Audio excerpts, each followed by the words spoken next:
සමාජ මාධ්‍ය ජාලවල වගේම දේශපාලන වේදිකාවෙත් විවිධ කතාබහට ලක් වෙන විවිධ පුවත් නිර්මාණය කරන චරිතයක් තමයි හිරුනිකා ප්‍රේමචන්ද්‍ර. ඉතින් මේ හිරුනිකා ප්‍රේමචන්ද්‍ර තීරණය කර තිබෙනවා ඇගේ විවාහ දිවියට සමු දෙන්න. ඇය මේ පිළිබඳව සිය Facebook ගිණුමේ මෙලෙස සටහනක් පළ කර තිබෙනවා.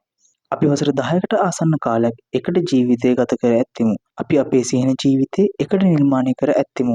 කවුළුකරුවන් ලෙස අපට අත්විඳිය හැකි ආදරයට අපි සැබවින්ම කෘතඥ වෙමු. අපි විවාහ වූ විට අපි සදහටම පොරොන්දු වූයේ නැත.